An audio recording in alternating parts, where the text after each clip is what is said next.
Hi, I am Edward Keenan Jacobs.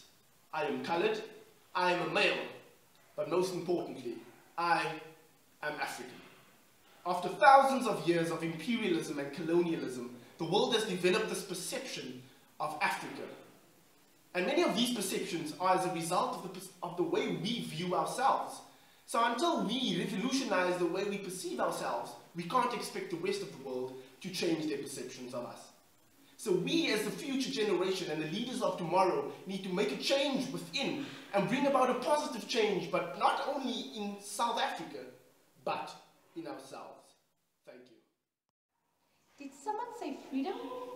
Politicians talking about freedom.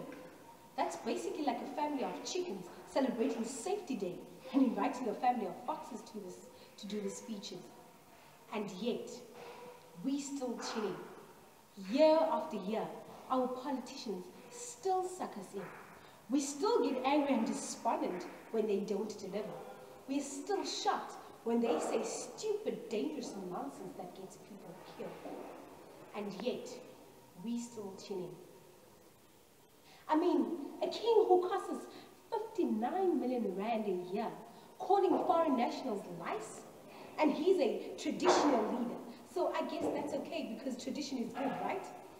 But a president who refuses to pay back money that he used recklessly, and he's an elected leader, so I guess that's okay too, which of course it isn't. In the modern world, leadership has become a corporation that makes nothing. It makes nothing because it doesn't have to. Because you see, profits are guaranteed as long as the taxpayers remain obedient and the miners don't start shooting. Can we have a serious conversation about the use of our kings and our president? But before we do that, we have to admit that, like domesticated dogs, we have had loyalty, passivity, and dependence read into us over many years, and we'll have to concede that. And although humans have the ability to be glorious, we also have that deep-rooted, almost compulsive desire to bow before imagined authority. Show us a beret, a badge, or even a crown, and we'll be on our knees faster than you can say Wit Waterson. I'm 5'10". I have brown hair, dark brown eyes. I'm black. I was born on the 31st of December 1997, and I am an African. Now you may be wondering what this list of seemingly random facts has to do with my presentation to you. However, each fact plays an important role in defining who I am. Being African and embracing my Africanness is as integral to my character and outlook on life as the education I receive. Now, we are well aware of the perception that the rest of the world has of Africa.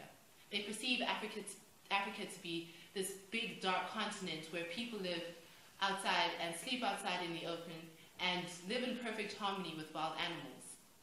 However, we know this isn't an archaic misconception because we hear descriptions similar to this one almost every time an exchange student says his or her farewell speech. According to Mariam Jamer, the negative perception of Africa has enriched corrupt officials and raised the profile of Western celebrities such as Bono and Serval Galdo. It has fueled conflict and ultimately it has undermined African leadership.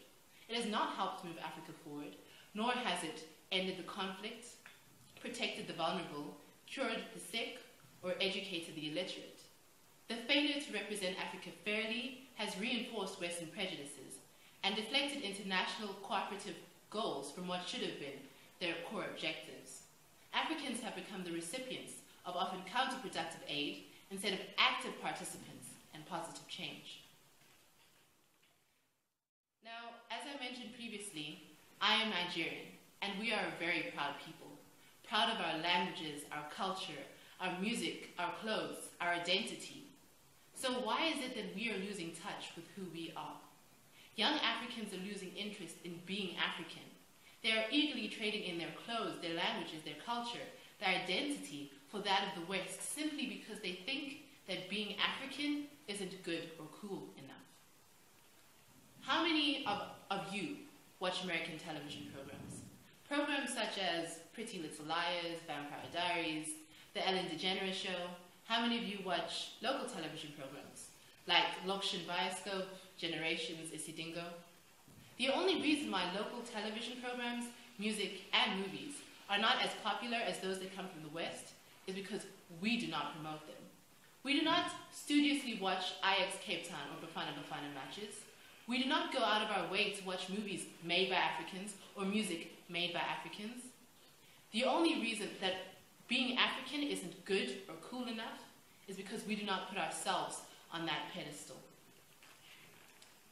Think about it. The West always tells us about the influence that they have over us and the contributions that they've made to modern society. So I suggest we do the same.